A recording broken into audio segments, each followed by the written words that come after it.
Alright, it's going to be another video. This will be my third video, I believe, on the channel today.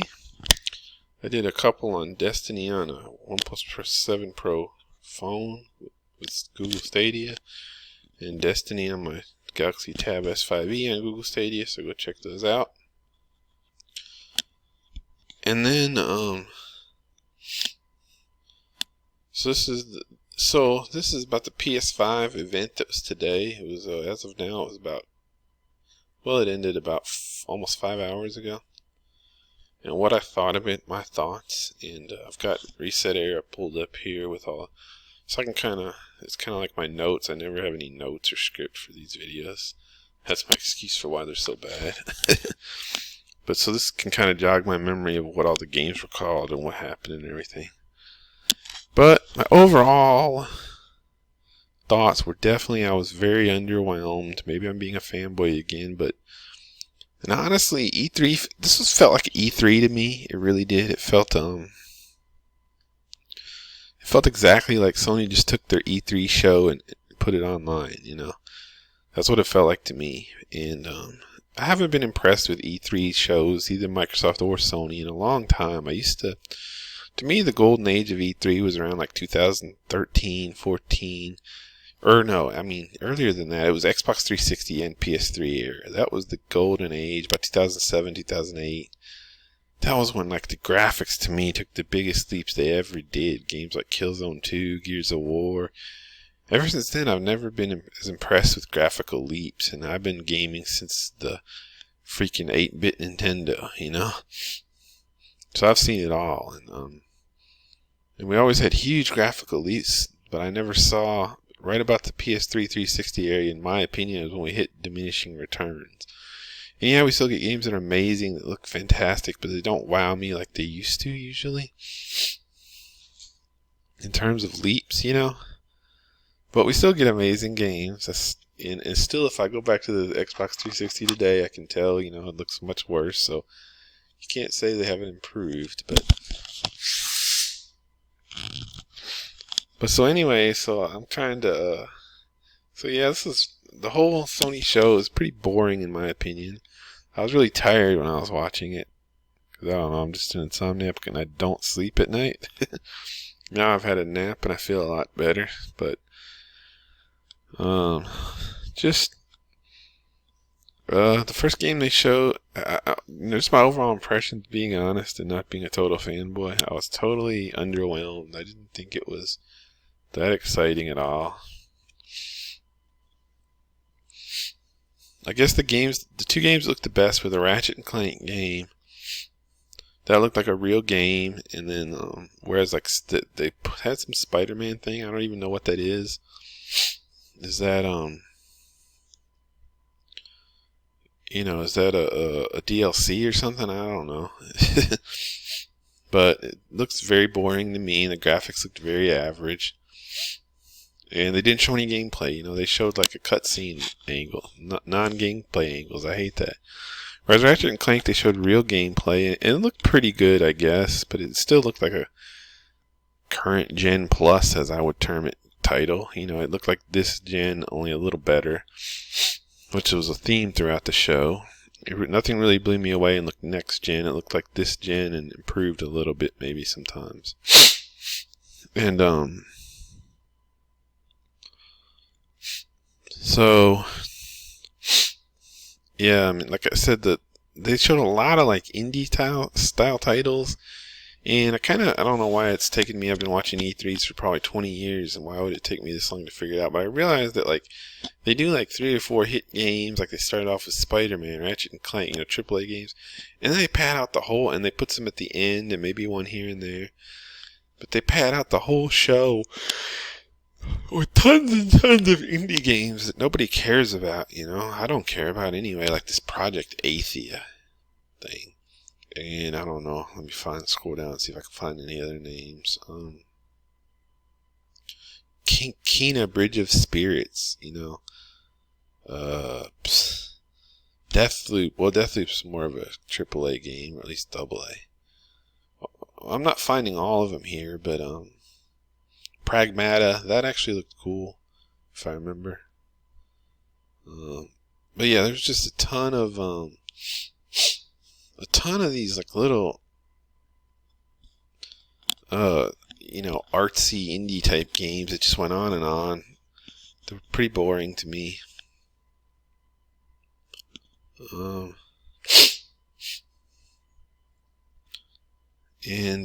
So I noticed that's really how they do these shows. They'll put a big hitter here and there at the beginning, at the end, 2 or 3, and they'll sprinkle one throughout here and there. And they mostly I guess they want to look like they have so much content, so they have to make these shows like hour long, hour and a half, 2 hours. I think Xbox did one year, but they have so much crap to fill 2 hours that they end up spending it all on like indie games and boring crap you don't care about. If you're me, anyway.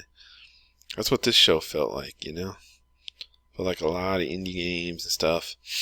Granted, they did show a lot of games, and they started off like Grand Theft Auto 5. Whoop-dee-doo. Grand Theft Auto 5 is already on everything. Who cares? They act like that was a big deal, but who cares? Yeah, so honestly, I was underwhelmed by the graphics. The 2 best graphics, like I said, were Ratchet and Clank, and then the Horizon Zero Dawn did look pretty good. But again, it wasn't gameplay angles. Nobody was actually playing that game, except I think there was like a little moment where she was underwater. But at least it had some color. Kudos to that. It had great color. Because a lot of their games look so gray, and blue, and yuck. I don't know what the deal is, but just such a turn-off. A lot of the Spider-Man game, such a dull color palette. And the same thing on The Last of Us. So dull, put some color in there. Yeah, the Horizon 2 Forbidden West, I gotta admit that looked okay. They looked pretty good. I don't know if that's just PS5. Apparently it is. Or if it's going to be cross-platform. Oh, that's the actual new Horizon game. Okay, I thought it was, according to this title, it's Horizon 2. I thought it was Horizon Zero Dawn DLC. Again, that speaks badly to Sony. Because I thought it was like a DLC again. And cross-gen, probably, PS4 and PS5 or something. Okay, it looked good. But again, they didn't show gameplay. They didn't show her actually doing things. They showed it from third-person view all the time. Like, not how you play a cutscene view from the side. I think they showed some stuff of her swimming that looked like real gameplay. That was about it. Yeah, so, that did look good, but again, it didn't blow me away. I just wasn't blown away by anything as much as I was expecting to be.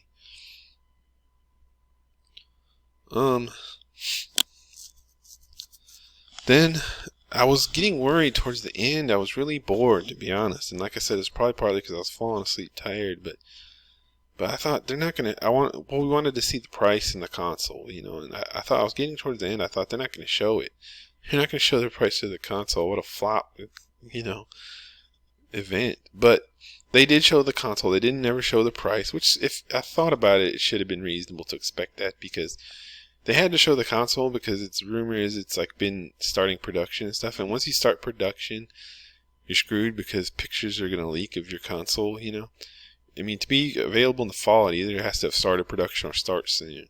And once that happens, you can't hide it. So they kind of had to show the form factor. So that shouldn't have been a surprise, and I shouldn't have thought that they weren't going to show it. Or start to doubt halfway through the show that they were going to show it anyway. I also would have loved the price, but I understand they're going to go back and forth with Microsoft. Neither one wants to show their hand. What did I think of the console itself? I'm probably biased, but I think I like the Xbox console better, I guess. I don't really care. That's the funny thing about consoles. People debate how they look all the time. I'm just I don't care. I don't have any opinion on most of them. They're consoles. This one, I guess, like I said, there's a lot of bias. I know I have a lot of bias against PlayStation, so I try to think about what if this was the Xbox or whatever. I try to take out the bias out, but I don't know if I can. But if this was Xbox, I think I would have been pretty happy with it. I think it looks better. I guess I would say it looks better than the Xbox Series X, maybe. It has some curves to it at least. They did blatantly copy the Xbox Series X though, because here, I'll click on the thread. if you see, this is the same design as the Xbox Series X, where it has one big fan at the bottom and it blows up through here. They just put more curves on it and stuff. But somebody put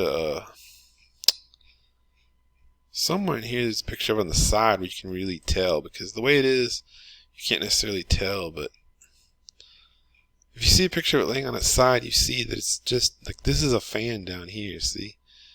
And it's going to blow up through the whole thing, just like Xbox Series X, essentially.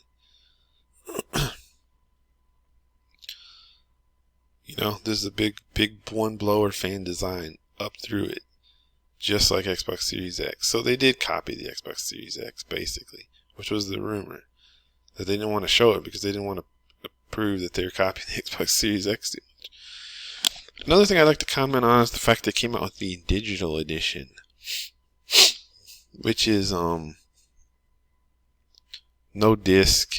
And I just think it's hilarious, Reset Era, which is, of course, Sony fanboy heaven reaction, because now they're all like, oh, this digital edition is so cool. Oh, digital edition is going to beat Lockhart. Oh, digital edition. But when the Xbox One digital edition first came out, they just mocked it. They had this relentlessly negative attitude towards it, you know. Just trashed it, and it was terrible, and who would buy that, and this and that. You know, but now PS5 does, and they're all of a sudden they're so positive on the concept of a digital edition. You know, like, oh, I'm getting the digital edition. Oh, digital edition is hot stuff. Oh, digital edition. You know, it's disgusting. And they even have a thread here I noticed of with the PS5 digital edition, where does that put Lockhart? So they're saying that, like, taking the CD drive out, the DVD, the Blu-ray drive out is going to equal to the price of a Lockhart. Like, are you serious, idiots? I don't personally think Lockhart exists, but that's another story. We'll see when it's announced. But Lockhart supposedly had no disk drive either, so it's still going to be cheaper. But I do think this shows that Microsoft needs to be aggressive and come out with a Series X digital edition quickly, which they don't have one, I believe. Which I think makes sense, because when you're making a $500 console like these machines are, you need to give everybody all the bells and whistles initially. You can start the digital editions, you know, as time goes on. Because removing the Blu-ray drive is only going to save you probably $50 off the retail. So, like, what's the point of a $449 digital edition versus, say, $499 disc edition? Everyone's going to go for that disc edition for the most part, you know, because it's not that big a deal to save $50 when you're spending $500, you know. So we'll see about it. We have to see pricing. I don't know what the PS5 digital edition is going to be. I mean, to me, Microsoft could easily just announce a Xbox Series X digital edition too, but since they haven't announced one yet, maybe they're not planning one. Initially, I mean, they made the first digital console with this is a copy, you know, I'll just say it here.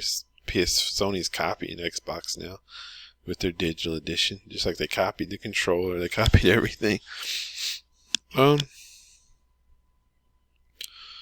So yeah, I mean, I wasn't blown away at all, and to me, it kind of vindicated Microsoft's decision to not go next gen only with their exclusives anyway, because all this stuff looked just like a continuation of what we've seen on PlayStation 4 and Xbox One, you know, to me. So if that's the case, like, why? It's not a big deal, you know. I mean, I think we will get good looking things on these consoles, but it's going to take a little while, it appears. I really didn't see any, even the third-party games, I didn't see anything interesting. The Resident Evil game did look kind of cool, I guess. Resident Evil Village, or whatever it is. The Deathloop looked sort of cool, but by Arcane Studios, but it doesn't excite me that much. Arcane Studios games to me always look high quality and stuff, but I never buy them. I don't know. I just never end up. You know, they look cool to me, but they're one of those games that I always look at on the internet and go, oh, that looks kind of neat. But I never pull the trigger to buy one, which is not a big deal because I don't buy almost anything. I buy like 3 AAA games a year.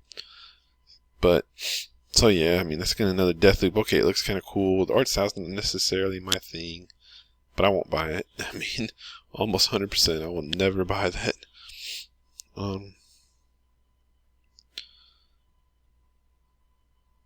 So yeah, I mean, I was pretty disappointed. I thought it was unimpressive, and I thought the graphics weren't there. Of course, the Sony fanboy forum here is playing it up, but I was not excited. Now, the original Xbox reveal, the event was even worse. But at least they were only showing like cross-gen and stuff like that. So I don't know if it counted. So I'll be interested to see the July event if Microsoft comes up with anything amazing. Now, my gut tells me they can't because they're supporting the prior gen. So how are they going to make like Halo Infinite look amazing when it has to play on original Xbox One? It's going to be a tough sell. But I don't know. We'll see about that, I mean, to me, it wouldn't take much to look better than all these PlayStation games, to be honest.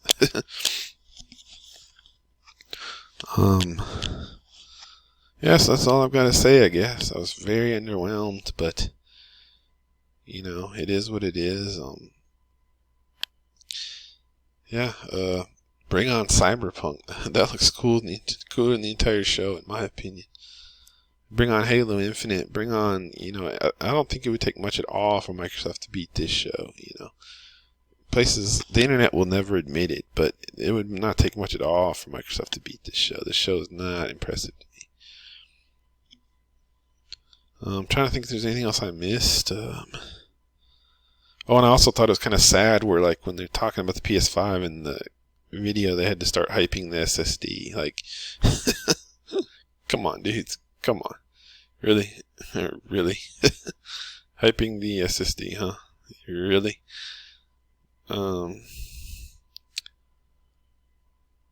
Yeah, I guess that's all I got. I mean, normally I just talk on these videos and they end up being 30 minutes, 40 minutes, I don't know. Today I don't have much. I'm just kind of stuttering for something to talk about. They didn't bring out the price, so I can't talk about that. Just to say, yeah, real talk, I was underwhelmed.